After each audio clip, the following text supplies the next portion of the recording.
बिल्कुल समाजवादी पार्टी बहुत बेहतर प्रदर्शन करेगी और आप लोगों को मैं याद दिला दूं और शायद आपको ज़हन में होगा इन बातों को।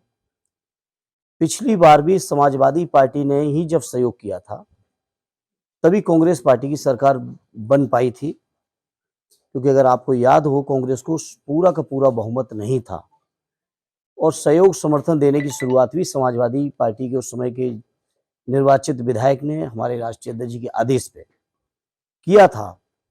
और आज भी मध्य प्रदेश की जनता निश्चित तौर पे परेशान है भारतीय जनता पार्टी से और कांग्रेस से भी संतुष्ट नहीं है। लोग चाहते हैं वहां तीसरा एक रास्ता निकले और हमारे राष्ट्रीय अध्यक्ष जी लगातार कैंप भी किए हैं। पार्टी के लगभग 40 से ज्यादा उम्मीदवार हैं मौके पे, वो बेहतर प्रदर्शन कर रहे हैं। मुझे भी मौका मिला था जाने का, मैं 2 दिन बाद फिर पहुंच रहा हूँ। मध्य प्रदेश के लोग बेहतर परिणाम देंगे समाजवादी पार्टी के लिए। लोकसभा चुनाव की तैयारियां लगभग शुरू हो चुकी हैं। किस तरीके की तैयारी है समाजवादी पार्टी? बहुत बेहतर तैयारी है और लोकसभा के आज के इस चुनाव में, आने वाला 24 के चुनाव में, पूरे देश की जनता निराश है और लोग ऊब चुके हैं भारतीय जनता पार्टी के झूठ से। अगर 14 के से लेके आप लगातार चुनाव दर चुनाव अगर आप बात करेंगे, तो जितने वादे किए थे बीजेपी के लोगों ने अपने काम ठीक उल्टे किए। जहां उन्होंने वादा किया था महंगाई कम करने का, वहां पेट्रोल, डीजल, गैस से लेके जितने भी खाद्य पदार्थ से लेके लोगों की जरूरत की चीजें, खेती किसानी की जरूरत की चीजें, सबके मूल्य बढ़ा दिए, लगभग 200 गुने से ऊपर हो चुके हैं। जहां 450 के सिलेंडर को लेके भारतीय जनता पार्टी के नेता लोग राजघाट पे जाके प्रदर्शन करते थे, आज 1140 पे पहुंचा दिया है। पेट्रोल डीजल 100 के पार हो रहा है। हर चीज का दाम बढ़ा दिया है। बेरोजगारी के मामले में इन्होंने कहा था कि हर साल 2 करोड़ रोजगार देंगे। वहीं उत्तर प्रदेश के योगी जी ने भी कहा था कि हम रोजगार देंगे 17 से और 22 के चुनाव में। लेकिन क्या आप सोच रहे हो उत्तर प्रदेश के लोगों को? आज ही मैंने कुछ लोगों के इंटरव्यू सुने कि उत्तर प्रदेश के लोग जाके बिहार में अपना रोजगार ले रहे हैं। मैं समझता हूं उत्तर प्रदेश की सरकार को शर्म करनी चाहिए इस बात पे कि उत्तर प्रदेश के लोगों को रोजगार के लिए बाहर जाना पड़ रहा है। जो आपने गठबंधन बनाया है इंडिया नाम का, ये बिखरता नजर आ रहा है। इसमें अभी भी सब दल एक नहीं है जिनकी बात की जा रही है। देखिए, इंडिया गठबंधन निश्चित तौर पे बहुत मजबूती के साथ भारतीय जनता पार्टी को और एनडीए को हटाएगा। इस बात में किसी को कोई शंका नहीं होनी चाहिए। जहां तक सवाल आज मुद्दों का है और उत्तर प्रदेश और देश की जनमानस, मैंने कहा, पूरी तरह से निराश है।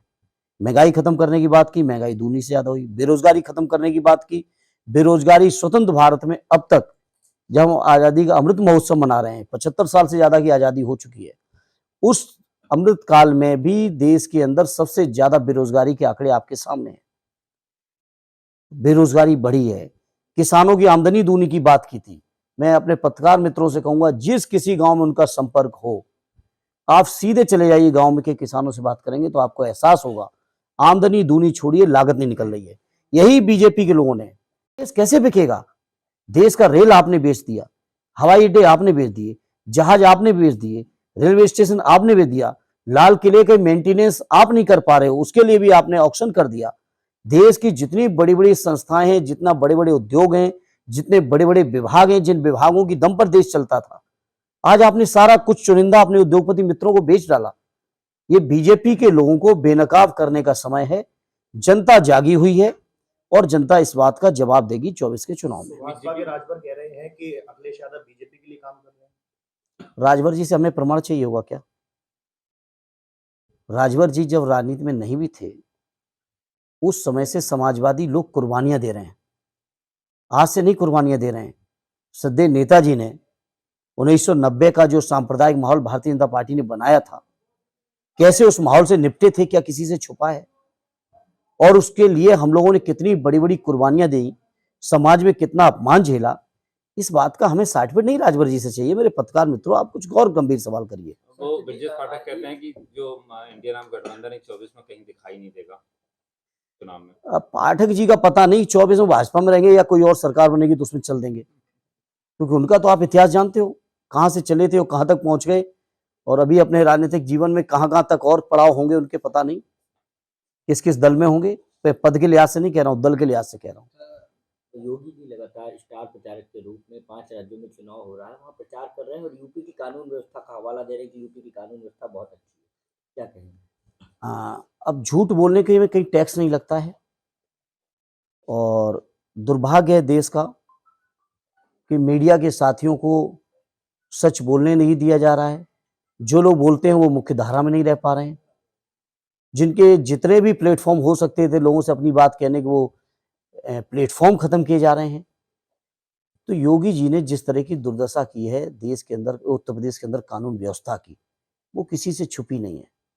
दलित बेटियों को रात के 2:30 बजे उनकी अंत्येष्टि कर दी जा रही है। रेप की घटनाएं दिख नहीं रही हैं। अभी देवरिया की घटना हुई, सामने है आपके। कितनी घटनाएं उस प्रदेश में, कहाँ ऐसा है? योगी जी के साड़ जरूर चल रहे हैं, साड़ का प्रचार कर सकते हैं योगी जी आके। बीएचयू में घटना हुई, बीएचयू से लेके पूरा प्रदेश, कानपुर, कानपुर से लेके, अगर आप कहाँ की बात करेंगे, कानपुर की बात करिए, झांसी की बात करिए, उन्नाव की बात करिए, बदायूं की बात करिए, कौन से जिले का जहां नाम लेंगे वहां पे संगीन से संगीन घटनाएं नहीं हो रही हैं। अभी बदायूं में हमारे मासूम बच्चों की डेथ हुई।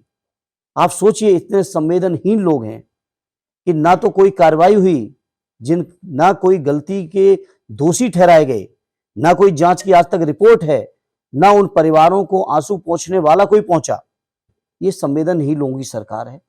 ये भारतीय जनता पार्टी के लोगों को लगता है कि हम नफरत फैला देंगे समाज में, हिंदू मुसलमान करा देंगे और सरकार बना लेंगे। आपके लेकिन लोगों को ये बीजेपी के लोगों को ये अंदाज नहीं है।